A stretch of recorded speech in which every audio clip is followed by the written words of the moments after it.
तेजयम् यत्कृपात्तमहं वन्दे श्रीमन्मदनगोपालं वृन्दारण्यपुरन्दरम् श्रीगोविन्दं प्रपद्येऽहं दीनानुग्रहकारकम् वन्दे मुकुन्दमरविन्द कुन्देन्दुशङ्खदशनं शिशुगोपवेशम् इन्द्रादिदेवगणवन्दितपादपीठम् वृन्दावनालयमहं वसुदेवसूनुम् नवजलधरवर्णं चम्पकोद्भासिकर्णम् विकसितनलिनाश्रियं विस्फुरन्मन्दहास्यम् कनकरुचिदुकूलं चारुबर्हावचूलम् कमपि निखिलसारं नौमि गोपीकुमारम् वंशीविभूषितकरान्नवनीरदाभात् पीताम्बरादरुणबिम्बफलाधरोष्ठात् पूर्णेन्दुसुन्दरमुखादरविन्दनेत्रात् कृष्णात् परं किमपि तत्त्वमहं न जाने। समस्त चराचर प्राणियों के रूप में अभिव्यक्त भगवान के नाते आप समस्त महानुभावों और माताओं के चरणों में मेरा नमस्कार।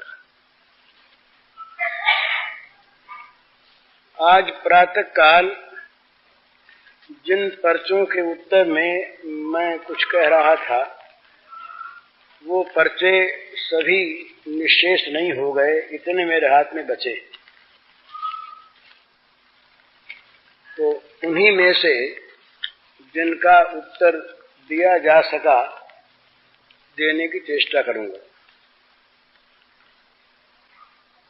एक सज्जन ने एक बात पूछी है, उसका उत्तर प्राय आ चुका, थोड़ा सा उसे फिर कह दिया जाए। बहुत संक्षेप में, भगवान एक हैं, दो नहीं। सत्य एक है।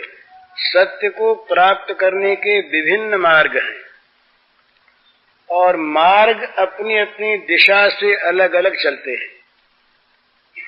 मार्गों की एकता असंभव है। कोई ये कहे कि रामेश्वरम से ऋषिकेश आने वाला और आसाम से ऋषिकेश आने वाला एक मार्ग से आ जाए, ये पागलपन है, ये कभी संभव नहीं। तो साधन में एकता होती नहीं, होगी नहीं। विभिन्न रुचि है, विभिन्न अधिकार है, विभिन्न बुद्धि का स्तर है, अलग अलग समझ है। किसी में बड़ी सूक्ष्मता है बुद्धि में, किसी की स्थूल बुद्धि है, कोई विचार प्रधान जीवन है, कोई का भाव प्रधान है। तो सबके लिए साधन एक सा नहीं होता, परंतु साध्य एक होता है। और खास करके परमार्थ में साध्य दो है नहीं। इसलिए किसी भी दूसरे की बात का खंडन करे नहीं, उसे नीचा माने नहीं, अपने को ऊंचा मानकर अभिमान करे नहीं, अलग माने नहीं और अपने वाले को छोड़े नहीं। तो जैसा सवेरे मैंने निवेदन किया था कि राम का उपासक ये माने कि शिव के नाम रूप से, विष्णु के नाम रूप से, देवी के नाम रूप से, सूर्य के नाम रूप से, ब्रह्म के अरूप अनाम से, ईसाइयों के ऑलमाइटी गॉड के नाम से, मुसलमानों के अल्लाह खुदा के नाम से एक ही सत्य का सब जगह पूजन होता है।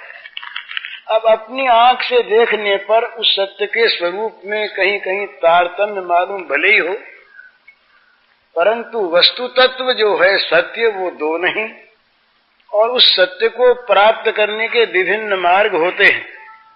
इतना सा देख ले कि जिस मार्ग पर हम चल रहे हैं उस मार्ग में चलने में हम कहीं गिर तो नहीं रहे हैं, उल्टा मार्ग तो नहीं है।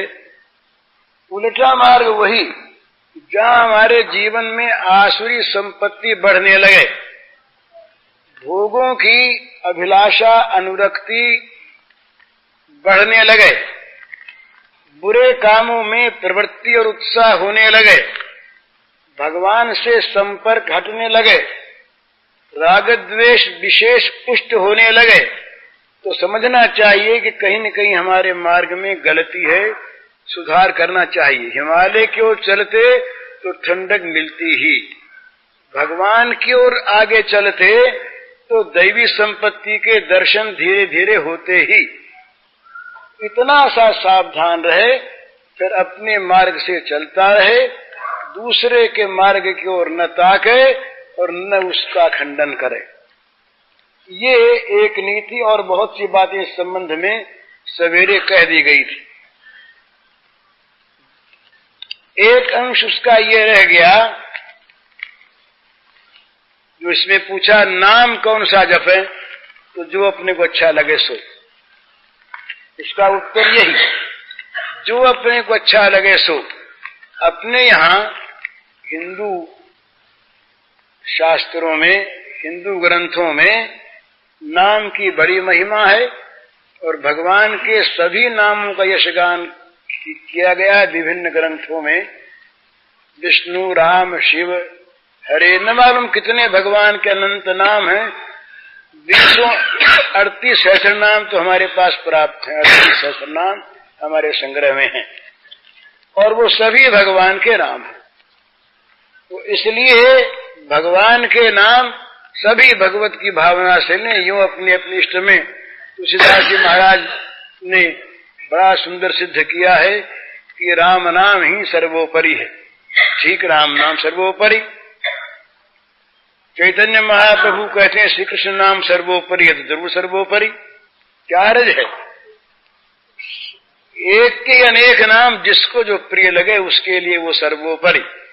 और ये बात ठीक जैसे भगवान के रूप के संबंध में भगवान कृष्ण का उपासक ये समझे कि शिव के उपासक, राम के उपासक, विष्णु के उपासक, ये सब मेरे ही कृष्ण के उन नामों से उपासना कर रहे हैं, उनका खंडन नहीं और अपने आप को छोड़ना नहीं। एक बड़ी सुंदर सी कहावत सुनने में आती है, कहाँ तक ठीक मुझे पता नहीं, पर सिद्धांत बिल्कुल ठीक। कहते हैं कि तुलसीदास जी महाराज ब्रज पहुंचे और ब्रज में वो सर्वत्र उनको सुनाई दी कृष्ण की ध्वनि। कृष्ण कृष्ण सबको कहे आग ढाक और कैर, तुलसी या ब्रज में कहा सी राम सो बैर। विनोद में कहा ऐसा, उनका आक्षेप नहीं था, क्योंकि आक्षेप करने वाले तुलसीदास गीतावली में, ये विनय पत्रिका में संसार को ललकार कर कहते हैं, खबरदार मेरे पास जो आए, तुम्हारे कपट रूप को मैंने जान लिया, मैं तो अब जाने वो संसार, बांध न सकई मोहि हरि के बल, प्रकट कपट यागार। वहां कहते हैं कि जय हृदय नंद कुमार। और तुलसीदास जी महाराज ने एक कृष्ण गीतावली, श्री कृष्ण के बाल लीला के और निकुंज लीला के कुछ ऐसे बढ़िया पद लिखे महाराज तुलसीदास जी ने कि मानो दूसरे सूरदास बोल रहे हैं ऐसा मालूम होता है। तो उनके मन में कोई श्री कृष्ण और राम में विरोध रहा हो सो बात नहीं, और विरोध रह नहीं सकता, किसी तत्व के ज्ञाता के मन में विरोध रह नहीं सकता। पर ये बड़ी सुंदर भावना है अपने इष्ट की। तो जब वो भगवान श्री श्याम सुंदर के श्री विग्रह के सामने पहुंचे, वो त्रिभंग ललित मुरली मनोहर मयूर मुकुटी वो स्वरूप को देखा तो मुग्ध हो गए, प्रसन्न हो गए, बोले आज बने तो खूब, हो तो राघवेंद्र ही, हो तो मेरे नाथ ही, कहाँ कहूं छवि आज की, भले बने हो नाथ। हे नाथ, हे राघवेंद्र, आज की छवि क्या कही जाए, तो नई छवि दिखने में आ रही है। धनुष के बदले में मुरली है और वो रत्न किरीट के बदले में यो मयूर पिच्छ शोभा पा रहा है आपके मस्तक पर, और ये सीधे साधे खड़े तने हुए राजकुमार उसके बदले में त्रिभंग ललित 3 जगह टेढ़ लिए हुए और खड़े हुए हैं। बड़ा सुंदर पर तुलसी मस्तक तब नवे धनुष बाण ले हाथ। पर महाराज हैं तो आप वही, दूसरे नहीं, बड़े सुंदर, परंतु अगर हमसे सिर झुकाना है ना आप, तो धनुष बाण ले लो हाथ में। तो मुरली मुकुट दुराय के नाथ भय रघुनाथ, ऐसा कहते हैं। और चाहे ये कल्पना हो पर सिद्धांत सत्य है। तो भगवान के किसी रूप में परायापन न करे, अपने जिस रूप की उपासना उसको छोड़े नहीं। ये सिद्धांत की बात यदि बार बार मनुष्य बदलता रहेगा अपने साधन को, तो साधना में वो सिद्ध नहीं हो सकता। मार्ग यदि बार बार बदलता आदमी, तो किसी भी मार्ग पर आगे बढ़ नहीं सकता। मार्ग का निश्चय करने के समय तो ठीक निश्चय कर ले, और निश्चय करने के पश्चात उस मार्ग पर चलता रहे, आगे बढ़ता रहे, तो आगे से आगे मार्ग बताने वाले उसे मिलते रहेंगे और वो अग्रसर होता रहेगा। तो भगवान के प्राप्त करने के अनेक मार्ग, रिजपुर नाना पथ जुषाम निर्नाम एको गम्य, वो वस्तु तो प्राप्त करने के एक समुद्र, एक नदियां विभिन्न मार्गों से टेढ़ी सीधी जा रही है उस समुद्र के अंदर अपने को समा देने के लिए, मिला देने के लिए। इसी प्रकार भगवान की ओर सब चलते हैं, चलना चाहिए। तो विरोध न करे और अपने वाले को छोड़े नहीं। ये बात, इस प्रश्न का उत्तर तो ही आ गया। दूसरा प्रश्न है, ये है बड़ा सुंदर भाई। ये 3 बात है। सर्वोत्तम बात तो यह है कि सब में अपने भगवान को देखे, ये तो सर्वोत्तम बात। ब्राह्मण हो या चांडाल हो, पशु हो या पक्षी हो, जड़ हो या चेतन हो, एक इस प्रकार का सुंदर साधन है। अगर हम लोग कर सकें तो बड़ा सुंदर दिन भर भगवान की पूजा होगी। जो जितने लोगों से हमारा व्यवहार पड़े, कम से कम व्यवहार से आरंभ करें, घर में शुरू कर दें। बच्चा सामने आया, छोटा बच्चा माँ के सामने आया, पिता के सामने आया, बच्चा सामने आते ही मन में ये धारणा कर लें, याद कर लें कि इस बच्चे के रूप में मेरे प्रभु सामने खड़े। मन ही मन प्रभु को प्रणाम करे। कहने में देर लगेगी पर होना चाहिए। मन ही मन बच्चे को प्रणाम करे और प्रणाम करके ये कह दे कि इस समय आप इस बच्चे के रूप में हैं और मैं पिता के रूप में हूं। एक्टिंग होगा स्वांग के अनुसार। मैं पिता के रूप से व्यवहार करूंगा आपसे और आप पुत्र के रूप में, परंतु नाथ व्यवहार करते समय भूलू नहीं कि इस रूप में आप हैं। टट्टी साफ करने वाली भंगिन आ गई, भंगिन भैया आ गई सामने। भंगिन के रूप में भगवान को देखिए और हैं भगवान निश्चित। भंगिन के साथ खाने का आग्रह नहीं, पर भंगिन को भगवान समझने का जरूर आग्रह है। भंगिन को भगवान मानिए और मनी मन भंगिन को प्रणाम कीजिए। इस रूप में नाथ आप मेरे सामने खड़े हैं, मैं प्रणाम करता हूं।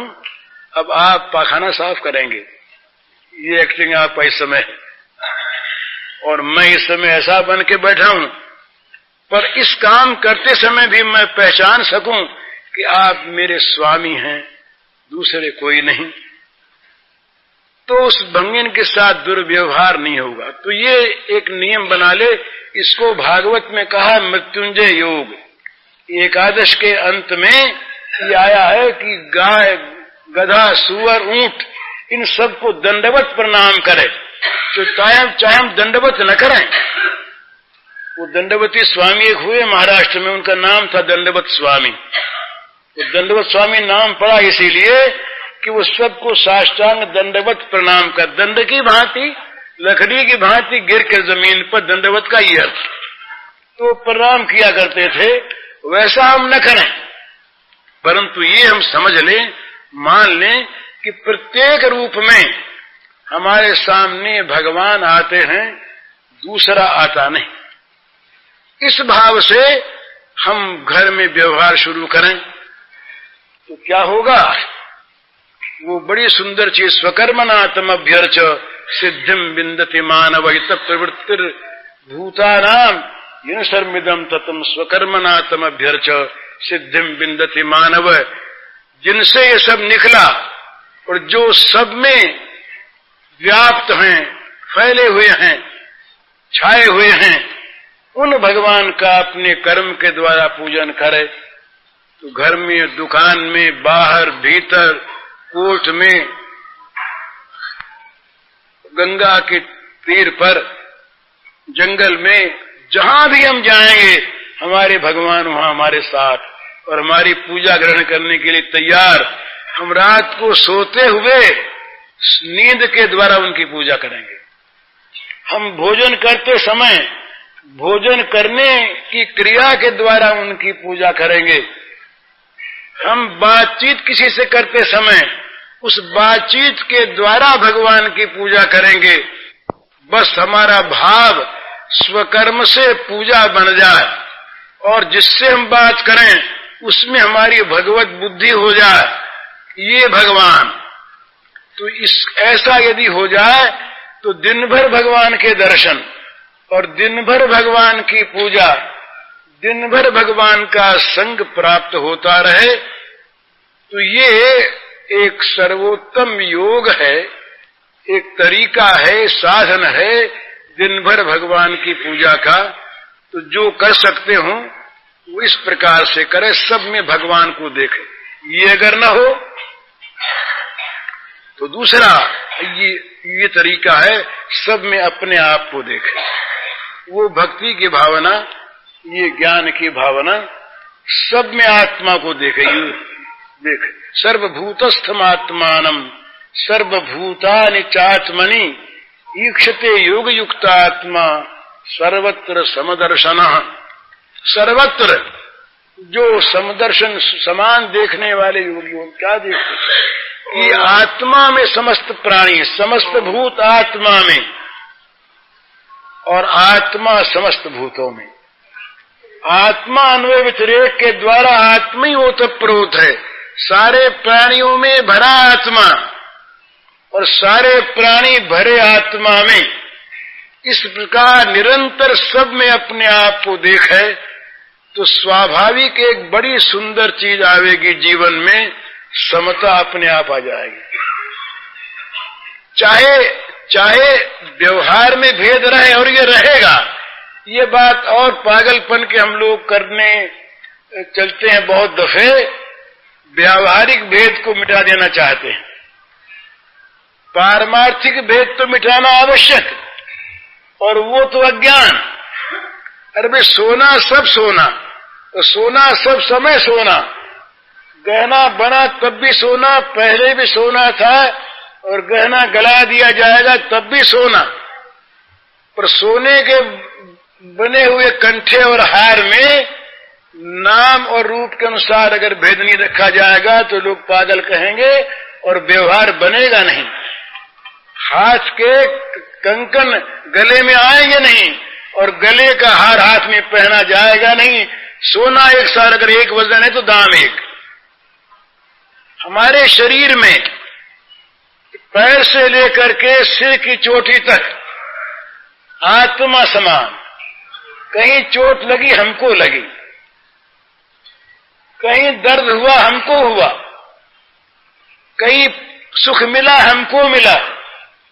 बोले भाई सिर ढक लो और पैर मत ढको, जाड़े में पैर तो नीचे हैं, इन पैरों को जाड़े मरने दो। हम तैयार हैं क्या कोई? भाई पैर भी हम और सिर भी हम, दोनों में आत्मा की समानता। परंतु व्यवहार में यहां तक भेद होगा कि वक्त पर यदि कहीं गैंग्रीन हो जाए और मवाद फैल जाए ऊपर तक और डॉक्टर कहे कि पैर यहां से जरा सा काटना पड़ेगा, तो हम कहेंगे भाई नहीं काटो, जहां तक बने मत काटो। पर अगर ऊपर के सारे अंग सड़ गल जाते हों, नष्ट हो जाते हों, तो काट दो। तो अपने पैर को हम अपने आप कटाते हैं, इसका ये अर्थ नहीं कि उस पैर में हमारी आत्म भावना में कमी हो गई। ये भेद होता है, और व्यवहार भेद तो होता ही है। पैर से चलने का काम और ब्रेन से सोचने का काम। अब कहीं हम कह दें दिमाग को कि तुम पैर का काम करो, और पैर को कह दें तुम दिमाग का काम करो, तो दोनों के काम बिगड़ जाएंगे, होगा नहीं। अब दिमागी काम करने वाले जो लोग आज भी साम्यवादी देशों में भी, जहां पर दिमागी काम करने वाले वैज्ञानिक जो अन्वेषण करता है, वो क्या फावड़ा लेकर खेतों में जाते हैं? जाएं तो काम हो नहीं सकता, पर वो खेतों के मजदूर क्या वो वैज्ञानिक आविष्कार कर सकते हैं? वो कर नहीं सकते। रोटी सबको मिलनी चाहिए, कपड़े सबको मिलने चाहिए, सम्मान सबका रहना चाहिए, जिंदगी सबकी मूल्यवान, सबकी जिंदगी का पोषण होना चाहिए। ये न करना पाप, घृणा करना पाप, नीचा समझना पाप, पर काम सबका एक सा हो जाए तब साम्यवाद आवेगा। ये कभी जगत में आज तक आया नहीं, आवेगा नहीं, आ सकता नहीं। एक बीमार आदमी वो खा नहीं सकता, एक की खुराक ही कम नहीं खा सकता, और एक मेहनत करने वाला आदमी अगर 2 सेर न खाए तो उसका काम चलता नहीं। तो महाभारत के इतिहास में आता है कि यह एक चक्रा नगरी में जब ये पांडव भीख मांग के लाते, तो आधे में अकेले भीम, आधी खुराक भीम खा जाते अकेले, और आधे में चारों भाई और कुंती मैया, आधे में 5 का पेट भरता और आधे में अकेले भीम का पेट भरता। तो अब अगर भीम को उन 5 को समान खुराक देने लगे तो भीम तो भूखों मर जाए, और उनको अगर भीम की खुराक खाने को बाध्य करें तो वह अपची होकर महाराज बीमार हो जाए। तो खाना एक सा संभव नहीं, बुद्धि एक सी नहीं, कद एक सा नहीं, परिमाण एक सा नहीं, वजन एक सा नहीं, विचार शक्ति एक सी नहीं, पर सबको सुख पाना है, ये चीज एक सी। सब में आत्मा है एक सी, सबको दुख होता है, दर्द होता है, ये बात एक सी। तो इस प्रकार से जहां आत्म भावना हमारी होगी, सारे विराट में सब जगह एक आत्मा हम फैले हुए, तो हम कहां बैर करेंगे? अपने आप से कोई बैर करता है क्या? अपने आप को कोई गाली देता है? अपने आप को कोई मारता है? कोई नहीं। जहां भगवान की भावना हो वहां तो इससे भी उत्तम भक्त की दृष्टि में अब हूं कासों बैर करो, कहत पुकारत प्रभु निज मुख सो, हूं घट घट बिहरों, अब हूं कासों बैर करो। उमा जी राम चंद्रत विगत काम मद क्रोध, निज प्रभु मैं देख ही जगत कासन करही विरोध। किससे विरोध करें, किसको बैरी माने? सब में तो हमारे भगवान भरे, पर जहां आत्माकार भावना रहती है वहां पर भी दूसरे का दुख हमें सहन वैसे नहीं होता जैसे हमारे पैर का दुख हृदय को सहन नहीं होता। दुख पैर में और उसका दर्द हृदय में, उसकी चिंता मस्तिष्क में, उसको देखने का काम आंख का, उसके लिए दवा लाके लगाने का काम हाथ का, दवा लाने जाएंगे पैर। ये सारे काम सारी इंद्रियों के द्वारा, शरीर के द्वारा होते रहेंगे, पर होंगे केवल आत्म भावना से। ये दूसरी चीज उस प्रश्न के उत्तर में बर्ताव की। तीसरी चीज इससे बहुत नीची, वो बिल्कुल व्यवहार की चीज। हम जगत में अपना सुख चाहते हैं कि नहीं? हम जगत में सबसे सम्मान चाहते हैं कि नहीं? हम अपना हित सबके द्वारा चाहते हैं कि नहीं? हम दूसरों से अपने प्रति सत्य व्यवहार चाहते हैं कि नहीं? तो ये कसौटी, दूसरों से हम चाहते हैं वो करें, न चाहते हैं वो न करें। आत्मन प्रतिकूलानि परेशान न समाचरेत्, श्रूयताम धर्म सर्वस्वम श्रुत्वा चैवावधार्यताम, आत्मन प्रतिकूलानि परेशान न समाचरेत्। जहां जहां अपने मन के प्रतिकूल हो, जो अपने को चीज बुरी लगती हो, दूसरे के साथ वो न करे, इस सिद्धांत पर व्यवहार की कसौटी कर ले। और उसमें खास बात, जहां दुख है, जहां दर्द है, जहां वेदना है, जहां पीड़ा है, जहां अभाव है, वहां विशेष प्रेम की आवश्यकता है। ये समझने का विषय है। भला ये स्वार्थी संसार आज का जिसमें हम लोग हैं, जब तक, और ये हमेशा से आया कम ज्यादा, जब तक अपना स्वार्थ सधे तब तक बड़ा प्रेम, और स्वार्थ जब सधना बंद हो जाए तब उसको अनुपयोगी मानकर, हमारे यहाँ है कि भाई पिता माता बूढ़े, उनकी सेवा करो। गाय दूध देते देते बूढ़ी हो गई, अब उसको पालो।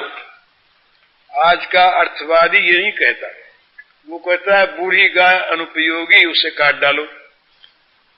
कहता मर्द आप तो सुन करके सिहर जाते हैं, आपका कितना सुंदर हृदय है। वो तो इस प्रकार की योजना बनती है। महाराज एक योजना बनी, उसने मैंने बताया था, एक सरकारी योजना, उसमें ऐसा कहा गया है कि लोगों में मांसाहार की प्रवृत्ति बढ़ाई जाए, जिससे सरप्लस जो पशु हैं ये काम में आने लगे, लोगों को मांस खाने की प्रवृत्ति ज्यादा हो। ये आज का युग है, चल रहा है। कसाई खाने खुल रहे हैं 3-3, 4-4 सरकारी योजना के अनुसार। तो मुर्गी इंडस्ट्री और बकरा इंडस्ट्री और सुअर इंडस्ट्री, मछली इंडस्ट्री, ये सब इंडस्ट्रियां बन रही हैं। क्या है? मनुष्य राक्षस बन जा रहा है। दूसरे जीवों की ओर मनुष्य देखता नहीं कि उनका दुख हमारा दुख, उनको भी दुख होता। उस दिन मैंने बताया था ना, नामदेव ने एक दिन कुल्हाड़ी लेकर के, छोटा बच्चा नामदेव ले आया कुल्हाड़ी, और माँ के सामने बैठ करके जरा ये पैर पर छीलने का सा उपक्रम करने लगा। तो माँ बोली, बेटा क्या कर रहे हो, ये लग जाएगी। तो नामदेव ने कहा, देख रहा था, जरा परीक्षा कर रहा था, दर्द होता है कि नहीं। तो बोली, ये कैसे? बोले, मैया तुमने कहा था ना उस दिन कि उसकी गाछ की छाल उतार ले आओ। तो मैं गाछ की छाल उतार लाया था, उससे रस टपकता था। तो मेरे मन में आया कि गाछ को वेदना नहीं हुई होगी, और रस टपका शायद वेदना हुई हो। तो मैं परीक्षा करना चाहता था अपने पैर की छाल उतार करके कि वेदना होती है या नहीं। आत्म उपम्यन सर्वत्र समं पश्यति अर्जुन। ये चीज जब हृदय में मनुष्य के आ जाती है, नामदेव वाली, तो दूसरे का दुख उसका दुख बन जाता है। ये 2 बात याद रखिए महाराज, मुझे आशीर्वाद दीजिए, मैं भी याद रखूं। कभी भी दूसरे का दुख अपना सुख न बन जाए। कभी भी ये महान अभागापन होगा, जीवन का महान दुर्भाग्य होता है मनुष्य का, जब वो मनुष्य किसी दूसरे के दुख में सुख का अनुभव करता है। ये उसका महान दुर्भाग्य है। और दूसरी बढ़िया चीज, जहां भी अवसर आवे, जहां सुविधा हो, जहां शक्ति हो, जहां आवश्यकता हो, वह अपना सुख दूसरे के दुख को हटाने में देता रहे। अपने सुख को दूसरे के दुख के नाश के लिए दे दे, बिना विचारे दे दे। बड़ा सुख मिलेगा उसको महाराज, कभी घाटे में नहीं रहता वो। ये केवल और केवल एक वहम की बात है कि हम घाटे में रह जाएं। एक कथा आती है, पौराणिक कथा है, एक राजा रहे, बड़े धर्मात्मा राजा, धर्मशील। उन्होंने अपने जीवन में सब अच्छे अच्छे काम किए, पाप किया ही नहीं। उनके जीवन में एक पाप बना, और वो पाप हमारे जीवन में तो शायद रोज ही बनता हो, उससे बड़े बड़े। वो पाप क्या बना, उस राजा ने अपने जीवन में एक बार अपनी निर्दोष पत्नी का अपमान किया। हम तो आज के आदमी ये मानते हैं कि स्त्री पैर की जूती, कह देते हैं ऐसा, पाप है भला। स्त्री में और पुरुष में भेद क्या है, दोनों मिलकर एक दूसरे की पूर्ति करते हैं, छोटे बड़े का कोई भाव नहीं। स्त्री अगर पुरुष को परमात्मा मानती है, उसका दूसरा लक्ष्य है, स्त्री बाहर जा नहीं सकती।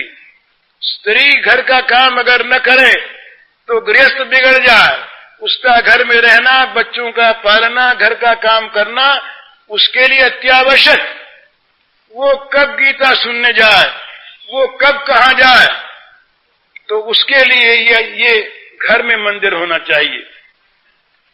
तो ऋषियों ने सोचा बड़ा सुंदर तरीका कि भाई ये भगवदाकार वृत्ति होनी चाहिए, तो उनके लिए विधान कर दिया बड़ा सुंदर कि घर तुम्हारा मंदिर और तुम्हारे स्वामी ये परमेश्वर, और इनकी सेवा का काम ये भगवान की पूजा। तुम इस प्रकार से भगवान की पूजा घर में रहकर करो, तो भगवान भगवान पति भगवान पति भगवान करते करते पति तो रह जाए, वो तो नश्वर चीज, और भगवान के आकार की बुद्धि बन जाएगी, भगवत प्राप्ति हो जाएगी। ये भगवत प्राप्ति का साधन है। पुरुषों का नाम पट्टा नहीं लिखा गया कि वो परमेश्वर है और वो गुलाम है, ये कभी नहीं। स्त्री को गुलाम मानने वाला पाप करता है। आत्मा में भेद नहीं, और अगर वो उसमें भगवान है तो वो हमारे लिए भगवान की भांति पूज्य है। काम अलग अलग, फंक्शन अलग अलग, ये कार्य के भेद आत्मा में भेद नहीं करते, कार्य के भेद ईश्वरता में भेद नहीं करते। तो उस राजा ने एक पाप किया अपने जीवन में, अपनी निर्दोष पत्नी का एक बार अपमान किया, तो उसके लिए पाप का दंड विधान हुआ। ये सुनने लायक बात है। दंड विधान ये हुआ कि उस राजा के जीवात्मा को ले जाया जाए नरक के मार्ग से, और कुछ नहीं। नरक के रास्ते से, नरक के समीप से उसको ले जाया जाए दिव्य लोकों में, जाएगा दिव्य लोक में। वो उसके जीवन में इतनी पुण्य राशि है जो उसकी दुर्गति कभी होने नहीं देगी, पर उसके एक छोटे से पाप का फल भुगता देना है कि नरक के रास्ते से उसको ले जाया जाए। तो यही हुआ। विधान के अनुसार देवदूत, यमदूत नहीं, देवदूत बड़े आराम से उसके जीव को ले जाने लगे। जब वो नरकों के समीप पहुंचा तो बड़े जोरों से कराहने की आवाज उसको सुनाई दी, जैसे कोई पीड़ित यातनाग्रस्त लोग प्राणी करा रहे हों, असहाय होकर के रो रहे हों, क्रंदन कर रहे हों, ऐसा सुनाई दिया। तो राजा ने पूछा कि भाई ये क्या है? कहा ये नरक लोक है, यहाँ पर पाप करने वाले प्राणी सब आते हैं और यातना शरीर उन्हें मिलता है, उसके द्वारा नारकीय यंत्रणा भोगते हैं, वो सब करा रहे हैं। कोई उपाय नहीं, आगे बढ़े तो कराहना बंद हो गया, आवाज रोने की आनी बंद हो गई। फिर कुछ आगे बढ़े और तो फिर कराहने की आवाज आई, उसके साथ ये आवाज भी आई कि राजन आगे मत बढ़ो, ठहर गए। देवदूतों से कहा ठहर जाओ, ठहर गए। कहा इसका क्या मतलब है? आवाज पहले आई, फिर बंद हुई, अब फिर आने लगी, और ठहरने का निवेदन, क्या बात है? तो देवदूतों ने असली चीज बताई कि आपका इतना पुण्य जीवन है, इतना आपका पवित्र जीवन है, इतने पवित्र परमाणु उसके अंदर भरे हुए अनंत, कि आपके इस शरीर से, सूक्ष्म शरीर से स्पर्श करके जो वायु नरकों में गया, उस वायु का स्पर्श पाते ही नरक की आग बुझ गई। नरकों के हथियार सारे के सारे बेकाम हो गए, तो सब के सब नरक के प्राणी आश्वस्त हो गए, उनका कराहना बंद हो गया। पर जब आप आगे बढ़े और जब ये वायु का स्पर्श होना बंद हो गया, फिर नरक की पीड़ा आरंभ हो गई। अब वो सब करा रहे हैं, तो उसने कहा हम यहीं रहेंगे, हम नहीं जाते आगे, हम नहीं जाते, और हमारे लिए विधान हो जाए कि नरकों में हमको भेज दिया जाए, हम वहीं रहेंगे। देवदूतों ने समझाया, और चूंकि बड़े ये पुण्यात्मा जीव थे, जबरदस्ती कर नहीं सके, जैसे पापियों के साथ जबरदस्ती करते हैं यमदूत, वो कर नहीं सके। समझाया, राजा माने नहीं, बोले हमको तो यहीं रहना है, अगर हमारे रहने से इन सारे दुखी जीवों का दुख कम होता हो, मिटता हो, तो हम नरक भोगेंगे और ये सुखी हो जाए। अब माने नहीं राजा, तो देवताओं ने अपनी देव पद्धति के अनुसार समाचार भेजा। कोई बेतार का तार होगा, कुछ होगा। समाचार जा पहुंचा वहां पर, तो इंद्रदेव और धर्मराज दोनों सशरीर वहां पहुंचे। राजा से प्रार्थना की, महाराज ऐसा नहीं, आपको यहां नहीं रहना है, आपके कर्म इतने पवित्र हैं, इतने पुण्यमय हैं कि आपके लिए तो दिव्य लोक सुरक्षित है। ये तो एक आपके द्वारा गलती हुई थी, इससे इस मार्ग में हम ये लोग आपको ले आए, और अच्छा हुआ आपके आने से कुछ देर के लिए तो इन यहाँ के प्राणियों को शांति मिली ना, बड़ा अच्छा हुआ। अब आप चलिए। उन्होंने कहा मैं नहीं जा रही, यहीं रहूंगा। बोले महाराज ये आपको चलना होगा, ये तो आपके पुण्य का प्रताप है सारा। तो बोले पुण्य का प्रताप? बोले हाँ। जल मंगवाया, हाथ में लिया, संकल्प किया कि मेरे आज तक के सारे पुण्य इन नरक के प्राणियों को अर्पण है। मेरे आज तक के सारे पुण्य इन नरक के प्राणियों को अर्पण, सदा के लिए। अब महाराज नरकों के कारखाने बंद हो गए, नरकों का काम रुक गया, और तमाम वो विमान सब आ गए, सारे नारकी प्राणियों का तरण हो गया। राजा खड़े।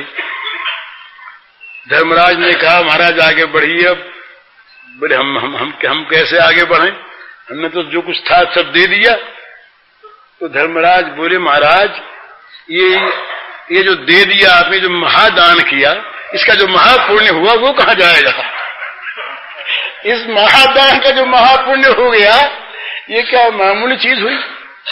तो हम वहां पर धोखा अपने को दे जाते हैं, जहां दूसरे के उपकार करने में, सेवा करने में, देने में हम अपनी हानि मानते हैं। हानि होगी नहीं, यही तो लाभ असली है कि किसी दूसरे के दुख को अपना दुख बना लो, और उसके दुख को हरण करने के लिए अपने आप को मिटा दो। मिटोगे नहीं। जहां अपने आप को मिटाने जाओगे, वही तुमको बनाने वाला एक ऐसा आयोजन बन जाएगा जो सदा के लिए तुमको बना देगा और ऊंचा बना देगा। तो ये ध्यान रखना चाहिए हमेशा कि किसी भी प्राणी का हमारे द्वारा अहित न हो जाए, बुरा न हो जाए, दुख न पहुंचे। अगर सद्भावना से दुख पहुंचे तो जरा वो क्षम्य होता है। जैसे कुमार्ग में जाते हुए किसी बच्चे को माँ बाप रोक ले, तो उसको अज्ञानवश दुख भले ही हो, पर हित भावना इसलिए वो दुख क्षम्य होता है। इसी प्रकार से भले ही हो, लेकिन किसी का सुख हम हरण न करें, किसी का हित हरण न करें, बल्कि अपना दे करके, अपना सर्वस्व दे करके, अपना सब कुछ खो करके उसका सुख देखें। ये अपने जो आजकल चर्चा हो रही प्रेम की, प्रेम का तत्व यहीं पर आकर के प्रेम का प्रारंभ होता है। जहां प्रेमास्पद के सुख के लिए अपने सर्वस्व का परित्याग हम करने को तैयार हों, वहां से प्रेम प्रारंभ होता है। बिना त्याग की भित्ति के प्रेम का महल कभी बनता नहीं, नींव नहीं लगती महाराज। सबसे पहले त्याग चाहिए, अपना अपना त्याग, अपने सुख का त्याग, अपने स्वार्थ का त्याग, बस प्रीतम का स्वार्थ, अपना स्वार्थ। तो ये प्रीतम भाव सब में हो जाए, सब भगवान के रूप। अब रोने तो बच्चे को, अपना रोता अपने जगत में।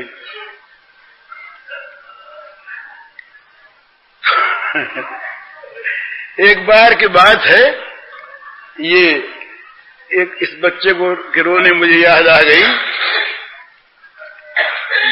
कहीं बादशाह अकबर गए थे दौरे पर, तो कहीं खीमा पड़ा हुआ था, तो सुबह का वक्त था, बादशाह बंदगी कर रहे थे, नमाज पढ़ रहे थे। नमाज पढ़ रहे थे तो एक वेश्या उधर से निकली।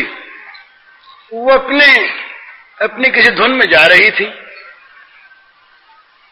अब वेश्या की धुन कैसी होती है इसका हम लोग अंदाजा कर रहे हैं, बताने की आवश्यकता नहीं। धुन में थी, तन्मय थी। उसने देखा नहीं बादशाह सलामत बंदगी कर रहे खुदा की, ठोकर लग गई।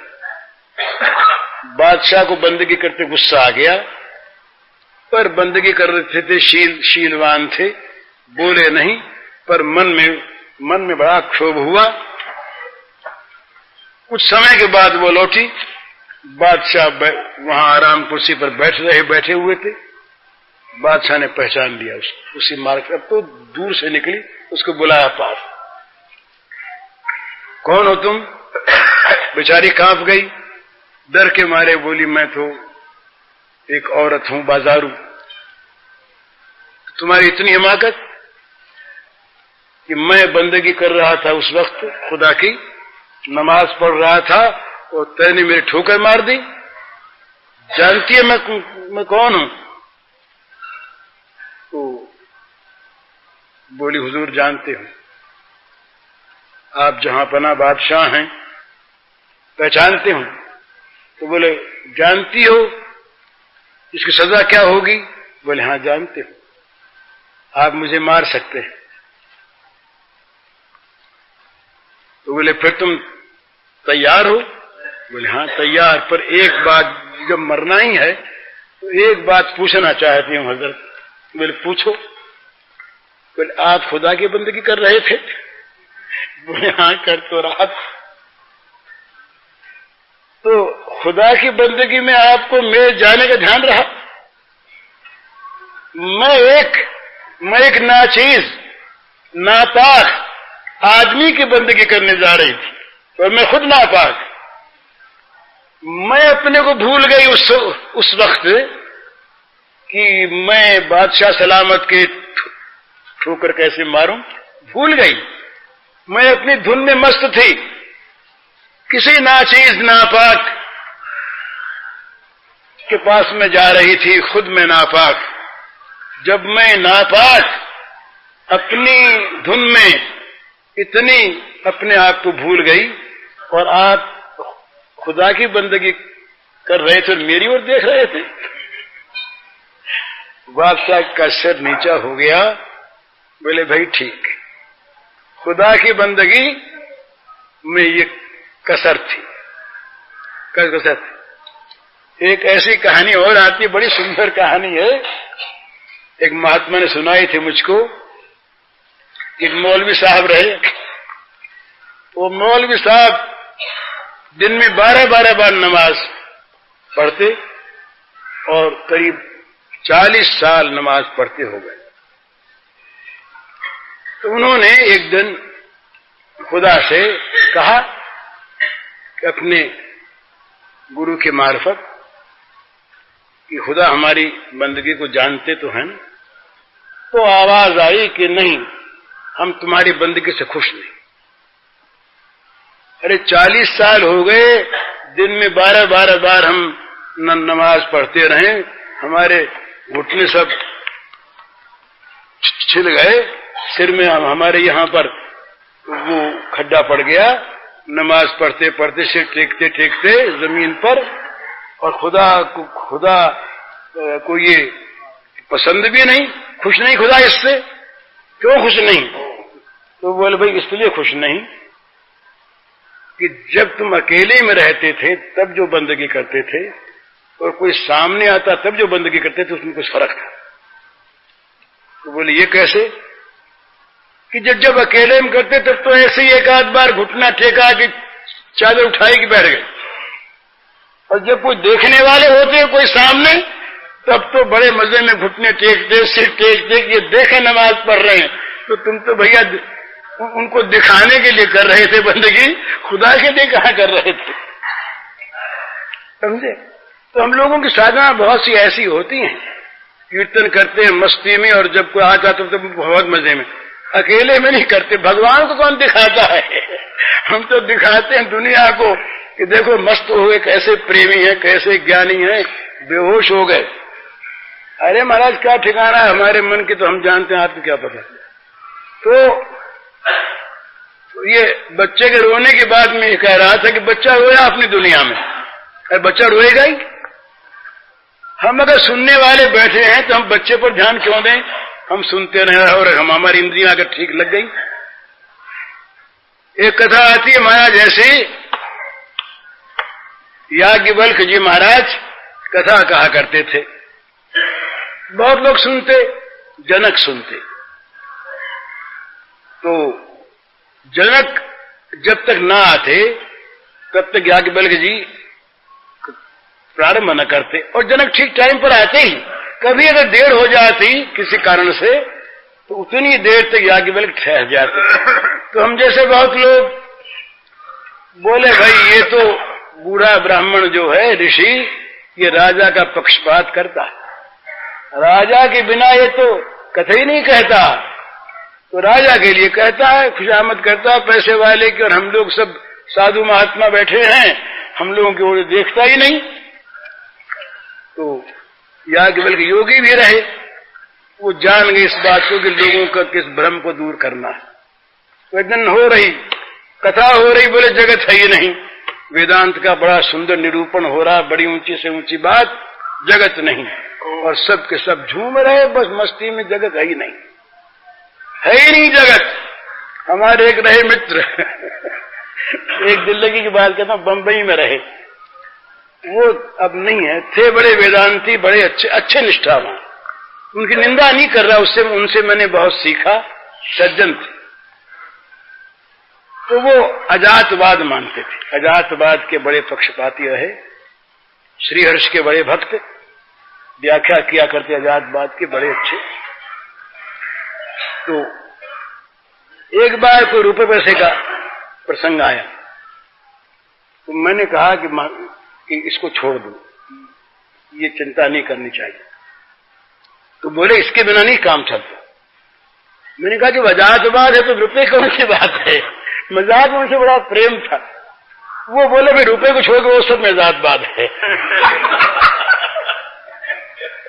रुपए वाले उन्होंने भी विनोद से ही कहा पर मालूम ऐसा हुआ, उन्होंने फिर मुझको बतलाया कि सचमुच मेरे मन में रुपए से इतनी आसक्ति है कि जब रुपए की कोई चर्चा आती है उस समय मैं सिद्धांत को भूल जाता हूं। तो याज्ञवल्क्य जी महाराज कथा कहते, बड़ी सुंदर बात। इतने में एक दिन क्या हुआ, अचानक शहर में आग लग गई आग, और दौड़ते हुए सिपाही आए, रे बोले आग लग गई, आग लग गई। अब तो हम बैठे, हमारे मन में आया कौन से मोहल्ले में लेके जान थोले, तो जनेऊ निकाल के कान पर चढ़ा ली, पेशाब करने बाहर जा रहे हैं ना, कौन से मोहल्ले में लगी, बोले दक्षिण वाले में लगी, उसमें तो अपने ही घर है। महाराज जी क्या देखते हूँ, एक ही आदमी बाहर आया है, चल दिए हम तो।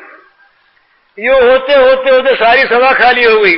किसी को खांसी आई, किसी को छींक आई, किसी का सिर दुखने लगा, कुछ भी कारण बन जाते हैं।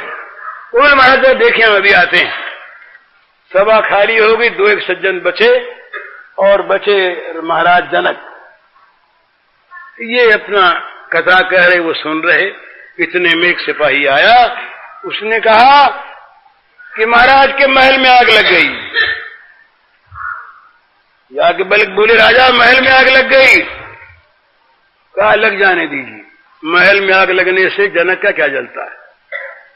इतने में दूसरा आदमी, आग बुझ गई, माया की आग थी, आग बुझ गई। सब लोग आकर के अपने अपने आसन पर फिर विराज गए। बोले क्यों गए थे सब लोग, जनक तो नहीं गया।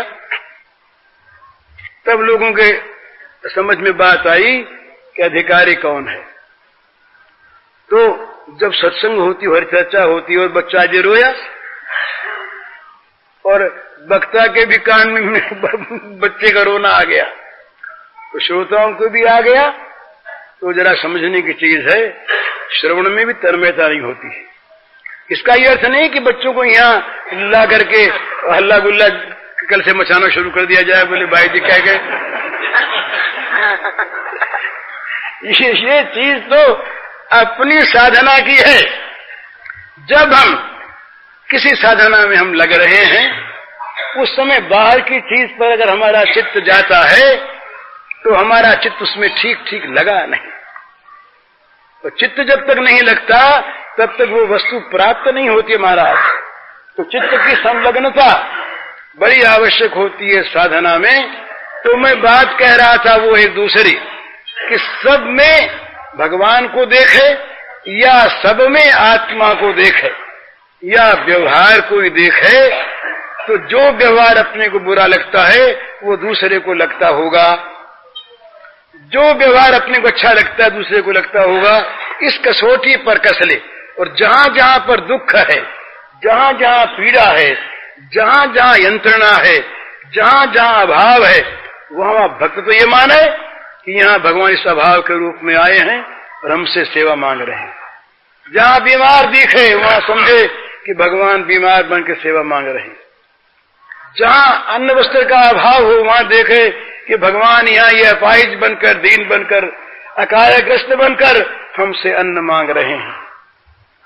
इस प्रकार से जहां जहां अभाव हो वहां वहां भगवान को विशेष देखकर सेवा में प्रवृत्त हो जाए। हम चाहते हैं ना ये अवस्था हमारी हो जाए कि भाई हमारा पैर कट रहा, सिर कट रहा है और हम आराम से नाम ले रहे हैं, तब तो बात दूसरी। और अपने आराम में तो ख्याल आ जाए बोले हमको जगह मिलनी चाहिए, आश्रय मिलना चाहिए, और दूसरे के लिए हम वेदांती या प्रेमी बन जाए एकदम ही। भगवान इसीलिए सर्वभूति रहता है, सब जगह लगाए। कहीं पर ये वेदांत के ज्ञान के और भक्ति के नाम पर कर्तव्य से विमुख न हो जाए, ये तो सीधी बात है। बोले हम तो संसार है ही नहीं तो सबको मरने दो। हमारे मरने की बात होगी तब तो सोचेंगे। हमारे एक मित्र रहे जयदयाल जी कसेरा, बड़े सत्संगी, हमने उनसे बहुत सीखा। पढ़े लिखे नहीं थे पर हमने उनसे बहुत सीखा। उनकी बात हमें बहुत याद आती, अभी कही हुई उनकी बात। बड़े मजाकी थे, तो मजाक में कहा करते, बोले आधा ज्ञान तो भाई जी हमको हो गया है, आधा बाकी रहा है। तो क्या कहते, बोले पराये को तो हमने अपना मान लिया और अपने को पराया भी नहीं माना है, तो आधा ज्ञान तो हमने कर लिया और आधा अभी बाकी है। तो ये आधा ज्ञान तो हम सब कर लेते हैं, पर ये तो अज्ञान है। तो जहां दूसरे का दुख हो वहां उस दुख को अपना दुख बना ले, तब असली चीज हमारे जीवन में आएगी। तब हम वास्तव में अनुभव कर सकेंगे कि दुख क्या चीज होता है। एक बात ध्यान में रहे, भला ये व्यवहार की बात आ गई, किसी को दुखी देखकर कभी उसके सामने ये मत कहो कि तुम अपने कर्म का फल भोग रहे हो। ये बहुत बड़ी सेल की सी चोट लगेगी उसको। एक तो दुख भोग रहा, उससे कह दिया जाए कर्म का भोग। किसी बहन में अगर कोई विपत्ति आ गई, उसके पति का देहांत हो गया, ऐसी बातें हम लोग उस समय कर देते हैं। सास कह देती है, घर के लोग कह देते हैं कि ये हमारे घर में ऐसी कुलच्छनी आई कि पति को खा गई। कितना बड़ा अपराध है ये। वो बेचारी खुद इस समय कितनी संत्रस्त है, कितनी दुखी है, और उसके घाव पर और घाव लगा देना, ये कितना बड़ा महापाप है। ये देखने की चीजें पर हम देखते कहाँ हैं। हम अपने सुख के सामने उसके दुख को भूल जाते हैं। ये एक माई ने आज पूछा है, इसमें है एक प्रश्न, विधवा का धर्म क्या है। तो विधवा का धर्म बतलाने के पहले हम तो आज तक नहीं, फिर कभी न सही, विधवा के साथ हमारा कर्तव्य क्या है ये पहले देखना है। उसका धर्म बताने के पहले हमारा कर्तव्य, हम विधवा हो ये माने कि हम जो आज बैठे या बोल रहे हैं, हम स्त्री बने और हम विधवा हों और हमारे साथ बुरा बर्ताव हो, उस समय हम क्या सोचें, ये देखकर, ये सोचकर फिर विधवा का कर्तव्य बताना है। विधवा आदमी है। हम कह देते हैं आज बड़ी हिमाकत के साथ सर्वस्व का त्याग कर दो। अरे तुम कर रहे हो, कितना तैयार हो? अपने आप जरा सा त्याग करने को भी हम तैयार नहीं, और उसके द्वारा वो अनोखा त्याग हम आशा करें, हम ये चाहें कि वो आज सुखदेव में बन जाए, संभव कैसे है? उसको बनाने में सहायता करो, स्वयं त्यागी बनो, स्वयं विषयों से विरक्त बनो। उसके सामने ऐसी कोई चीज अपने जीवन की मत लाओ कि जिससे उसके जीवन में शैतान जागे, तब वो सुरक्षित है। उसका आदर करो। जैसे घर के अंदर सन्यासी हमारे आश्रम में पूज्य हैं, हम गेरुआ देखकर उनके सामने प्रणाम करते हैं, ऊंचा मानते हैं। इसी प्रकार विधवा देवी को घर की देवी मानो, उसकी पूजा करो, उसकी उपासना करो, उसको सुख पहुंचाओ। सुख पहुंचाने का ये अर्थ नहीं कि उसको विषयों में डाल दो, ये नहीं। वो ये समझे कि मेरे साथ भी सद्बर्ताव होता है, मुझे भी लोग आदमी मानते हैं, मेरे साथ भी वो अच्छा बर्ताव करते हैं। भूल जाते हैं लोग, सास भूल जाती है, बहू भूल जाती है, ननद भूल जाती है। ये नहीं सोचती कि कल मैं विधवा हो जाऊंगी तो है। वो बच्ची जो किसी दूसरे के घर से आई, इस घर में आई, जिसको वो कुछ कह सकती थी मेरा, वो नहीं रहा। अब क्या सब उसको ये कह दे कि तुम बिल्कुल पराई हो, निकलो घर से, तुम्हारा कोई अधिकार नहीं। ये नृशंसता है, निर्दयता है, ये समाज का पाप है। ये समाज का पाप समाज को खा रहा, खाएगा। विधवा में भगवान को देखो और उसके भगवान को जगाओ। उसके सामने विषयों की चर्चा न आने दो, पर न आने दो अपने चरित्र के द्वारा, अपने त्याग के द्वारा। तब उससे आशा करो कि वो कितना ऊंचा बन सकती है, कितना ऊंचा बन, अभी वो ऊंची है। आज भी हिंदू विधवा के समान हमने कहीं संसार में किसी स्त्री को नहीं देखा, हम नहीं देख पाते। हिंदू विधवा जो आज पवित्र है, उतनी पवित्रता कहाँ है संसार में। मुग्ध हो जाते हैं देख करके इस चीज को कि राम राम, कितना अच्छा। सर्व सुंदरी देवी, ये बंगाल में एक जिम्मेदार नौजवान की पत्नी थी, वो जिम्मेदार मर गया। ये अंग्रेज जमाने के बाद कलेक्टर अंग्रेज रहे, कलेक्टर की स्त्री उनके घर आई, वो बिलायत से नई आई हुई थी। वो जानते हैं हिंदू आचार को। उसने देखा शत सुंदरी को, और देख करके बड़े अच्छे भाव से, सद्भाव से, सहानुभूति से उस गौरांग देवी ने कह दिया कि बेटी तुम्हारी छोटी उम्र है, विवाह कर लो ना। बड़े हित की भावना से कहा। इतनी ठेस पहुंची इसके हृदय को कि विवाह कर लो, ये बात सुन ली मैंने अपने कान से और मर नहीं गई। उसने अनशन शुरू कर दिया, अन्न जल का परित्याग कर दिया। ये सच्ची घटना है, ऐतिहासिक, भला बनावटी काल्पनिक की बात नहीं। अनशन उसने शुरू कर दिया। अनशन के पश्चात बात फैली, कलेक्टर तक बात गई। कलेक्टर ने अपनी स्त्री से पूछा क्या बात। उसने बताया कि मैं गई थी और मैं ये बात कह आई। बोले जाओ क्षमा मांगो। उसको तुमने बड़ी ठेस पहुंचाई, उसके हृदय पर आघात किया है। वो देवी आई, आकर के चरणों में गिर गई। बोली बहन बेटी तू मुझे माफ कर। तो कितनी ऊंची है ये मैं जानती हूं, तेरे स्वरूप को मैंने पहचाना नहीं। तो आज भी हिंदू देवी जितनी ऊंची है उतना ऊंचा जगत के इतिहास में कहीं कोई ऐसा प्रसंग नहीं मिलता जो मरने के बाद भी साथ जाना चाहती है, परलोक में साथ रहना चाहती है। इसका ये अर्थ नहीं कि जो पतियों के पति परमात्मा उसको भूल जाए। पति में परमात्मा देखने का भाव क्या है? परमात्मा को प्राप्त करना ही जीवन का उद्देश्य है, पुरुष हो व स्त्री हो। स्त्री को परमात्मा की प्राप्ति का अधिकार नहीं, ये नहीं मानना चाहिए, ये बिल्कुल गलत बात। स्त्री भी अधिकार नहीं, पुरुष भी अधिकारी।